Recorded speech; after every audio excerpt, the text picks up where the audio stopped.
Okay. Oh, are you ready? I thought you were ready. I'm sorry, we're live. Do you have to No, go I, get I, something? I said yes, but I've just got to grab my tea. One sec. Okay, go grab your tea. I'll introduce us. I'm Mike. That's Lisa. No, that's Lisa. I got to point that way. She'll be back in your screen in just a second. And this is After 9, our social media extravaganza here on Facebook and Periscope and Twitter and Instagram and wherever else on our website, am800cklw.com. You got your tea now? Yeah, but now I've got to put my necklace back on because it fell Oh off. my God. This is just a debacle this morning. What is happening? What is happening here? This is just insanity for a Friday. This is insanity Hey, for a Friday. aren't you excited? I am very excited. Yes. It's so funny. Very excited. I think we're the same in that you just get excited. Not that you have any plans. It's just like you get to be kind of stress free and you get to sleep in. It's the sleep I get excited about. That's it. That's it. It's exactly it. Stay up, watch TV, do whatever I want, but then devastation comes on the the Sunday. Yeah, true. Your body just kind of flip-flops around and It does. We were talking about the newest recommendations for adults as far as screen time and physical activity and sleep are concerned. And you and I both laughed out loud with the recommendation of 7 to 9 hours of sleep a night. I don't know. Maybe does anyone get that? Maybe on a weekend I would. But on an average day, there's no way. I'm sure there's a lot of lucky people. Like if we had a regular job with a regular shift and regular hours, I don't even know what regular means, but say 9 to 5. Okay. If you had a 9 to 5 job, what time do you think you would typically wake up every morning to get to work at 9? Well, 7. Yeah, 7:30? That's what I think too. Okay. Yeah, an hour to get ready. Sure. Yeah. Grab a drive to coffee, work. Your way in. Yeah. So what time would you go to bed, do you think? I'd say midnight-ish. Really? Yeah, I think so. Okay, I'd be like my dad then. I always remember my dad when he was younger and when he was working, watch the monologue with Johnny Carson and then go to bed. Yeah. And that was the day. That's funny. Well, and I can see that too. I mean, there's those late night shows on and a lot of people like to watch those. But yeah, I mean, I think I would go to bed at 11. So there's 8 hours, right? If we had a regular job, regular hours, it would not be difficult. It would not be difficult to get 8 hours of sleep at all. Put your head down on the pillow for 8 hours, right? Whether or not you sleep, I don't know. That's another issue, I think. But I don't think I could even sleep 9 hours if I tried. Oh, come on. Yes, you would. What about on weekends? I think so. No, I'll go to bed at like 12, 1 o'clock on the weekends, and I get up usually around 6:30. I think 6 hours or so, 6.5 hours is pretty much my limit. Okay. Well, you know what? Craig's the same. Yeah. Craig's the same. He can't get too much sleep. I, on the other hand, I think what you need to allow your body to do, and this is what happens to me on weekends, okay? My body wakes up early on a Saturday and a Sunday because it's used to that. And I will give my body a chance. Okay, you want to get up? Okay. So I'll get up for a couple of minutes. Maybe I'll go to the bathroom and then come back to bed. And then I'll scroll on my phone for a bit. I'll go through, news headlines. I'll go through my email. I'll go through Instagram, maybe Facebook. And then I'll say, all right, have you had enough of being awake? It's the weekend, dummy. Let's try and get more sleep. And then I will put my phone down and I will roll over and allow myself to go back to sleep. And if I do that, I typically get a couple more hours. Oh, okay. Well, that's all right. You should try that. Okay. Well, you know what? I think one of the keys would be to getting bed earlier. Typically, I go to get into bed around 9, and I don't turn off the phone until almost 10.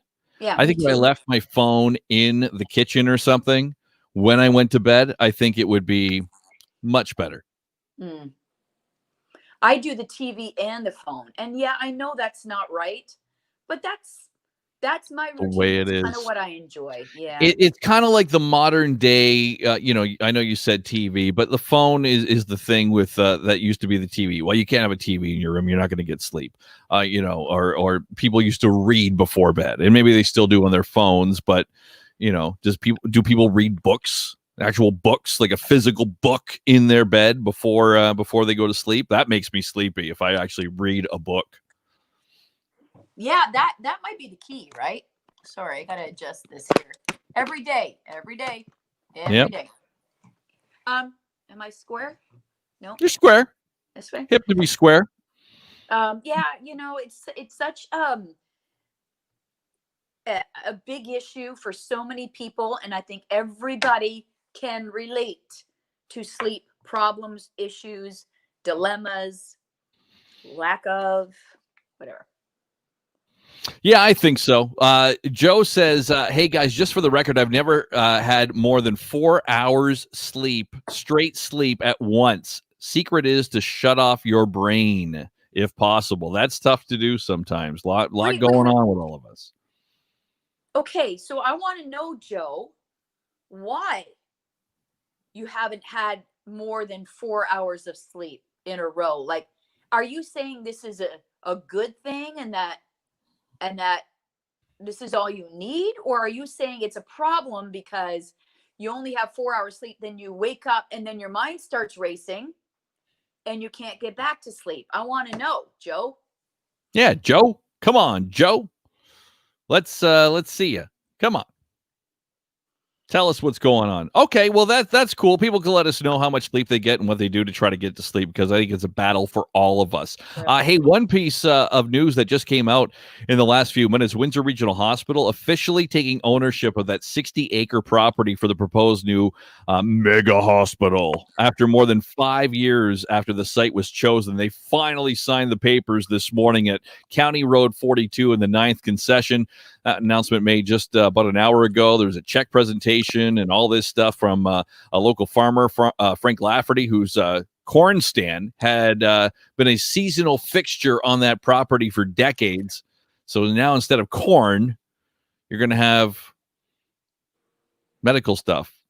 This is an issue. Where are we going to get our Lafferty corn? I know. You got to find another piece of property. There's lots of property out there. You can find somewhere.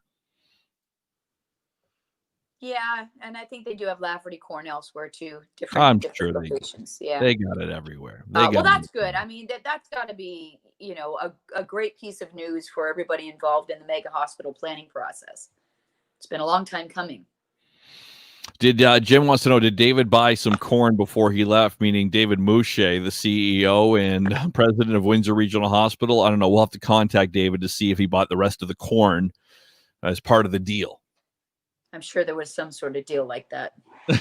Can we have the rest of your corn since you have to move it, and we'll just take it from you and give it to the patients who are in hospital right now?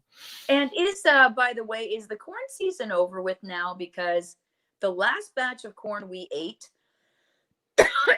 which is about a week ago, not so good. Not a very good, eh? Not a very good corn. Good. No, so I think it's like there's that window, right?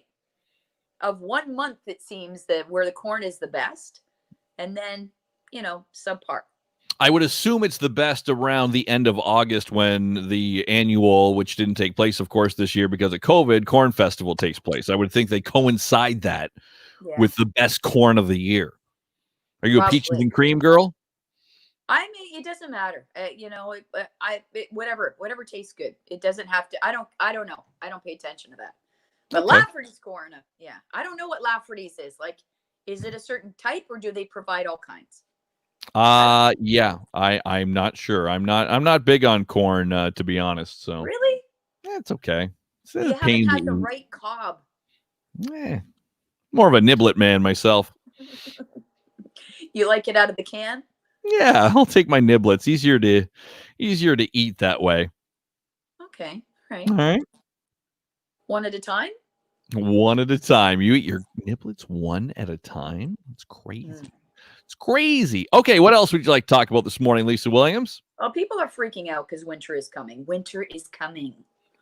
Um, Isn't that like a phrase on you what's can do that it. show? The medieval show that everybody Right. loves. Right. What's its face show? Right. Why can't I think? Lord of the Rings, not Lord of the Rings. No. Lord of the Manor. I don't know. Whatever that show is called that everybody loves that I've never watched. Game of Thrones. Game of Thrones. Game of Thrones. Game of Thrones. Yes. Anyway, so people are freaking out. Winter's coming, and not only is winter coming, but COVID's still around. So, and some environmental predictors, weather predictors, prognosticators have said that this winter is going to be especially tough. So, people are freaking out. Here's what they're stocking up on: blankets, warm socks, flashlights, and candles. What's with the flashlights? In case the power goes out. No.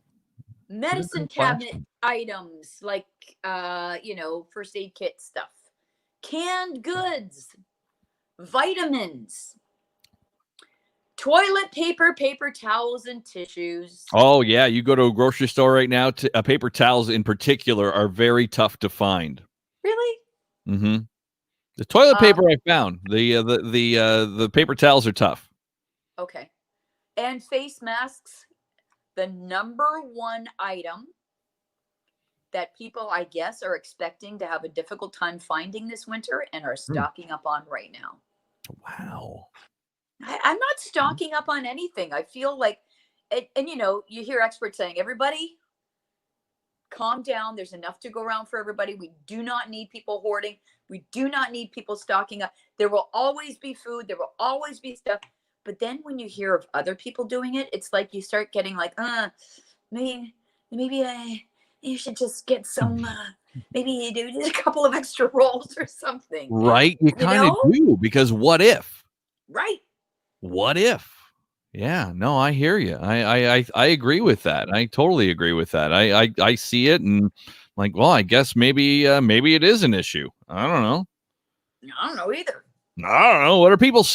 Look at Kathy just said Windex is hard to find. Why is Windex hard to find? People want clean windows. I guess, but you can substitute. Okay, Mr. Do It Yourself. Vinegar and water, you can make your own. You make your own cleaner. Mr. Home Hack. Yeah, no, do it yourself, man. DIY. Come on, let's do it. And the other thing I'm considering, and my birthday's coming up. Kelly's been asking me, what do you want for your birthday? What do you want for Christmas and all that? I'm considering getting a bidet. Oh, you mean the one you add to your toilet, your existing toilet? Yeah, it goes on to the side, and the little squirter thing comes up from the bottom and stuff, and people rave about them. And that would save a lot of money on toilet paper. And this whole worry about finding toilet paper, does the bidet actually work well? See, this is the thing. Okay, without getting too descriptive. Okay. This is when you say you're going to save on toilet paper, does it also come with a little dryer? I don't know. That's a good question. Any bidet users out there? I know I have a good friend who owns, and this was purchased by his wife as a gift. And he says it's the best gift he's ever received.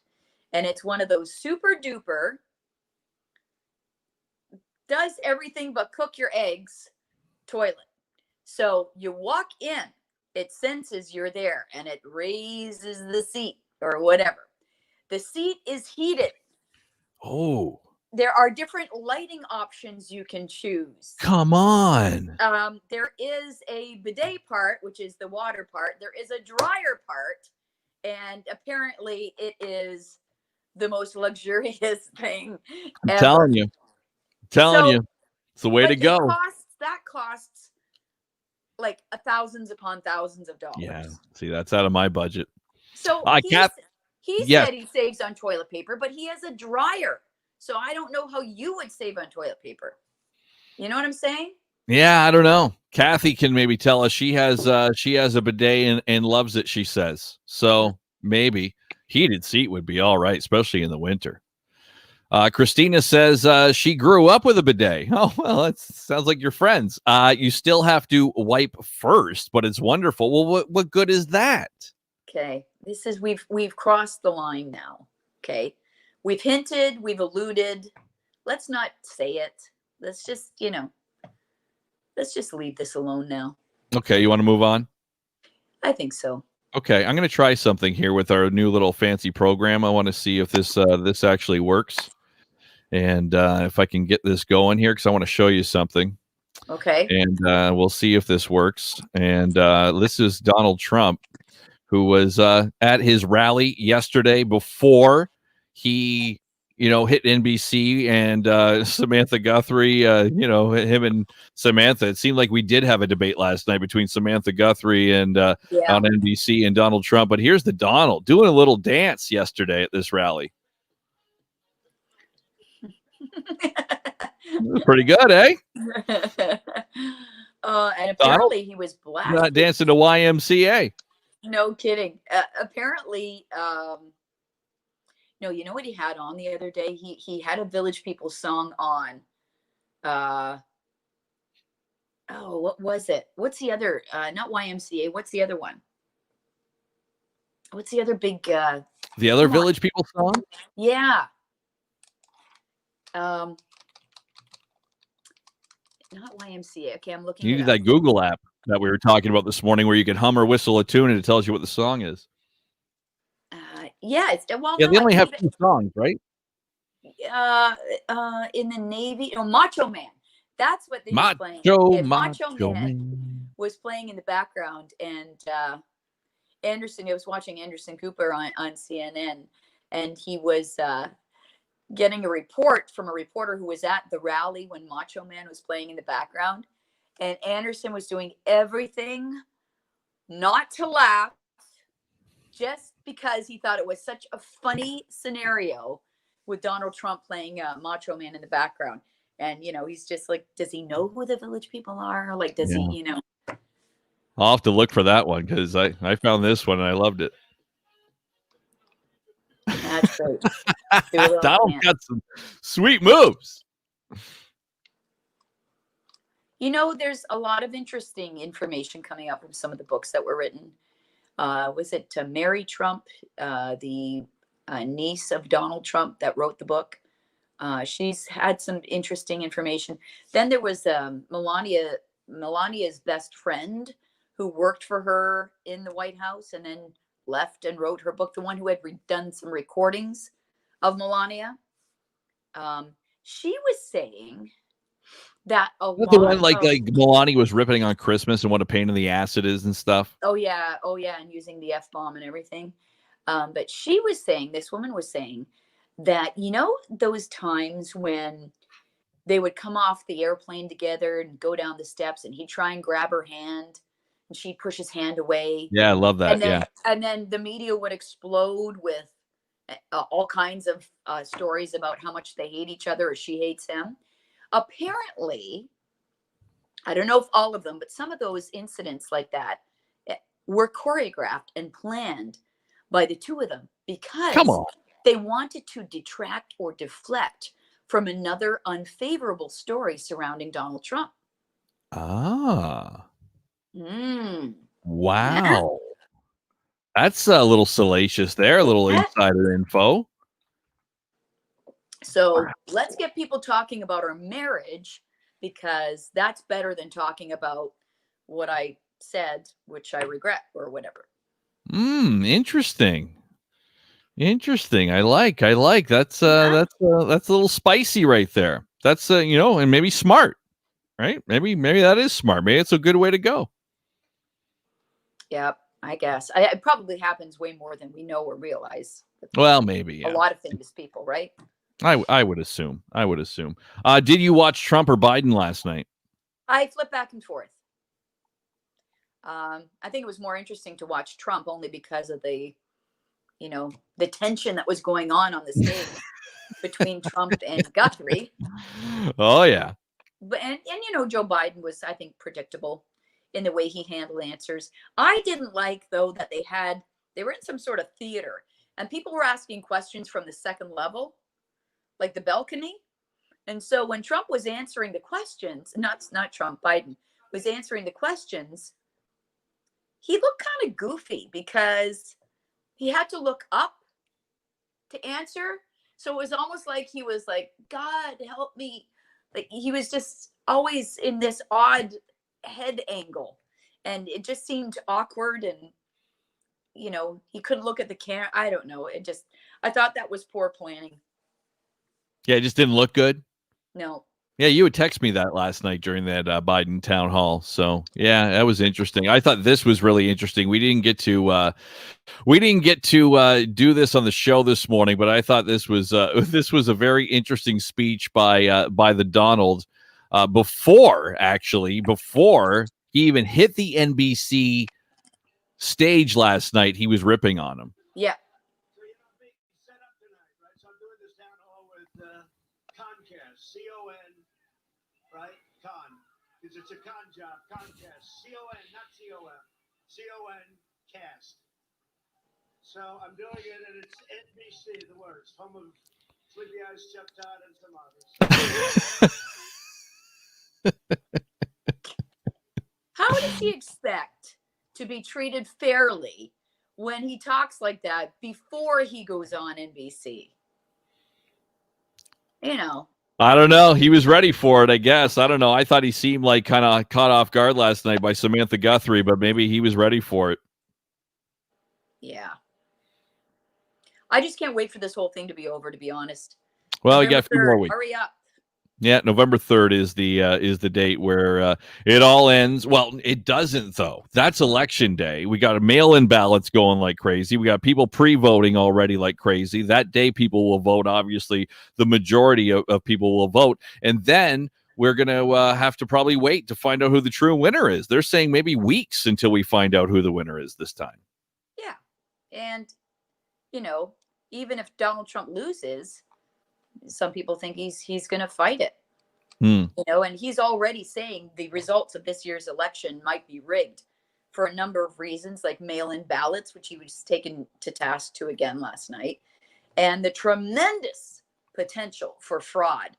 And he has declined to commit a peaceful transfer of power if he loses. Yeah, this could go on a long time. It could get real juicy as the time goes on.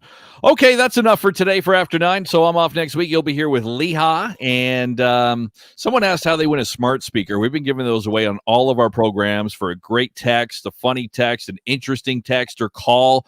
We love when you guys call us and give us your opinion or give us something to think about or make us laugh. And that's how you win a smart speaker. So you can try to call Leah this morning. And if you want to give her a call, she's on right now until noon talking about whatever. And she might give you a smart speaker.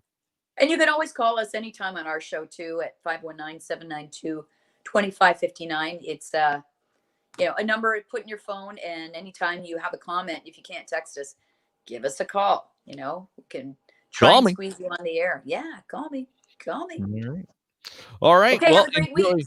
Yeah, thank you. And we'll see you a week from, I guess, Monday. And enjoy your weekend, everyone. And tell everybody to watch After 9 all the time and share it and do all that. And we can have a bigger audience. Okay, bye. Have a great one. Bye.